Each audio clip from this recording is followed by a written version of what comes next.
I know one thing, that I know nothing. A look inside paradoxes.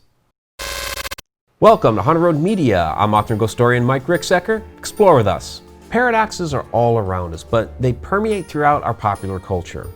One of my favorite paradoxes I like to throw at people is true or false.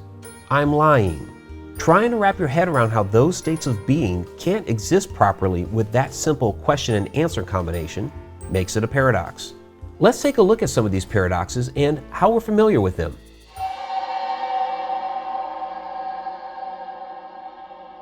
The Bootstrap Paradox is a favorite in films and books. In a Bootstrap Paradox, self-existing objects or pieces of information in a causal loop have no origin.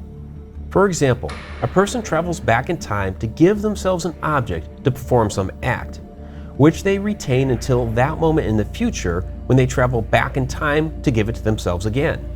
The object is in a loop and thus has no origin.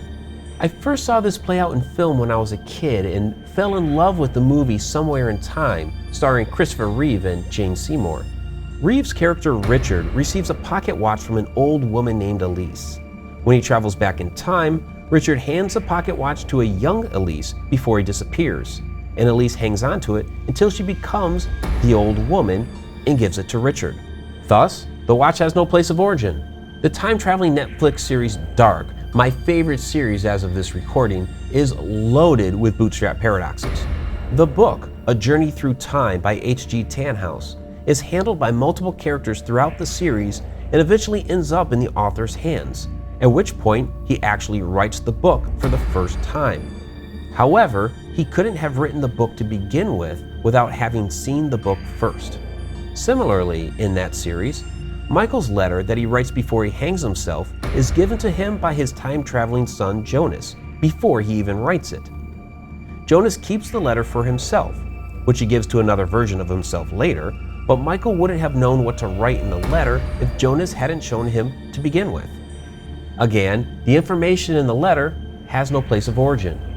The Bootstrap Paradox also plays out in Harry Potter and the Prisoner of Azkaban, when Harry is being attacked by the Dementors and a Patronus saves him. At first, he believes this is his father's doing, but when he and Hermione jump back in time and witness the event, Harry generates the Patronus to save his other self, saying that he realized he could perform the spell because he had already done it when he had been saved. Again, this is another causal loop with no origin.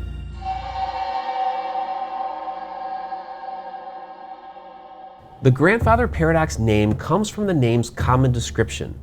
A person travels back in time and kills his or her own grandfather before the conception of his or her mother or father, thus preventing the existence of the time traveler to begin with. The most obvious description of this is Marty McFly's interference with his parents' past in Back to the Future. Although he doesn't kill his parents, he nearly prevents them from getting together and begins erasing his own existence from time.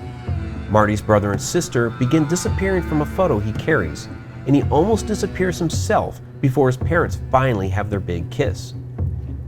Even if that kiss didn't happen and Marty did get erased from time, Marty's existence before his erasure, even though he would have never been born, still would have had a profound effect on his parents' lives. That's a paradox. The most mind-bending grandfather paradox in pop culture has to be that of the film Predestination, based on the short story All You Zombies by Robert A. Heinlein. I encourage you to watch this movie, so if you don't want a massive spoiler, please go ahead and skip ahead about a minute. This story involves an intersex time-traveling agent who begins life as a baby girl, Jane, and through the course of events has a sex change operation when the birth of her own daughter results in massive complications. This baby is kidnapped from the hospital and whisked away to the past, and Jane becomes John. At a bar one night, John meets an agent masquerading as a bartender who offers the invitation to become an agent and defeat the dastardly Fizzle Bomber terrorist, but only after completion of an initial mission into the past. During this mission, John meets college-age Jane and they fall in love, conceiving baby Jane.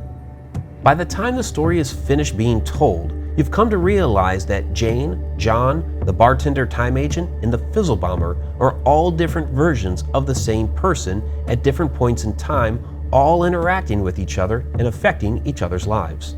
Some refer to these type of events as a predestination paradox, and some can also contend that Jane and John are their own Bootstrap Paradox, their own physical body having no actual origin.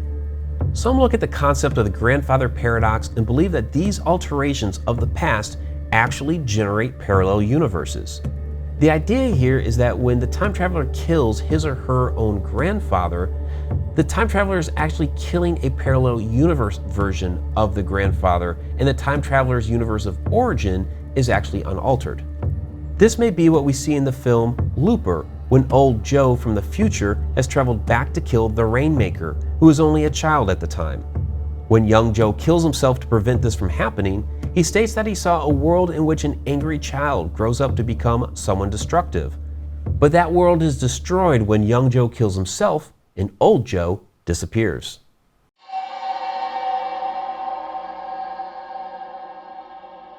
A catch-22 is a situation in which someone in need of something can only have it by not being in need of it. This concept is based off the 1961 novel Catch-22 by Joseph Heller, in which a soldier who wants to be declared insane to avoid combat is deemed not insane for that very reason and will therefore not be declared insane. We use this term in our everyday lives because we actually see this sort of thing play out, usually when we're dealing with some sort of authority like health insurance or the bank or the telephone company, etc. They want us to jump through some sort of hoop that we can't because of some prerequisite that requires that we've already jumped through that hoop. The character Brantley Foster complains about this sort of problem in The Secret of My Success while he's job hunting and no one will hire him because he doesn't have experience. He remarks, "How can I get any experience until I get a job that gives me that experience?" J.K. Rowling finds a way to skirt around this paradox in Harry Potter and the Sorcerer's Stone when Professor Quirrell is trying to get the stone out of the Mirror of Erised, desire spelled backwards. He desires the stone and the mirror shows him holding it, but the mirror won't release it because of a prerequisite Quirrell can't achieve. It releases the stone for Harry, however, because although Harry wants the stone, he doesn't actually want to use it. It's not precisely a catch-22, but it's pretty darn close.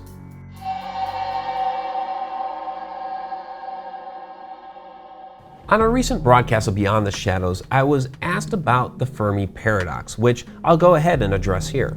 The Fermi Paradox is the apparent contradiction in the perceived lack of evidence of extraterrestrial life, and the high estimates that extraterrestrial life throughout the universe actually exists.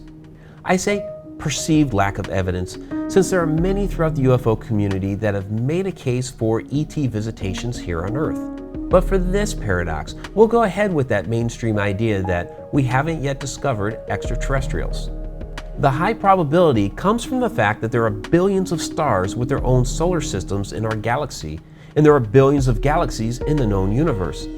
With all those nearly infinite possibilities, there should be something out there, right? I look at it, not that there's a lack of evidence, but some are ignoring the evidence right in front of their eyes. It's a matter of perspective. We are, to the rest of the universe, extraterrestrial life. Score 1 for the Milky Way galaxy. So if you can say that for a galaxy of 250 billion to 500 million stars, there may be one planet with terrestrial life, in a universe with 1 billion trillion stars that we know of, there may be billions of planets with terrestrial life. So I don't really think it's that much of a paradox. It's just perspective.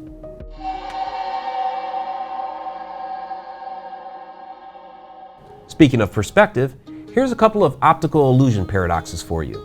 The Penrose stairs is a favorite. The impossible staircase that goes round and round, never going up and never going down. Although those illustrated walking on it clearly appear to be going up or down. This paradox was used in the Christopher Nolan film Inception as a method to keep the designed mazes smaller in size but larger in scope. And a cool way to beat a bad guy. The impossible trident or blavette has many names, including the Devil's Tuning Fork, but it's an impossible object with 3 cylindrical prongs at one end, which then mysteriously fade away and transform into 2 rectangles at the other end. A satirical article in The Worm Runner's Digest in 1968 by Roger Hayward, titled Blavet's Research and Development, included a number of other variations and interesting drawings of this optical illusion, including the undecidable monument. These are just a handful of paradoxes, and there are hundreds more, including Schrodinger's cat, the tea leaf paradox, the ship of Theseus, and on and on. And for more videos on time travel and all things supernatural, please check out our other videos off to the side. I'm Mike Ricksecker. Until next time.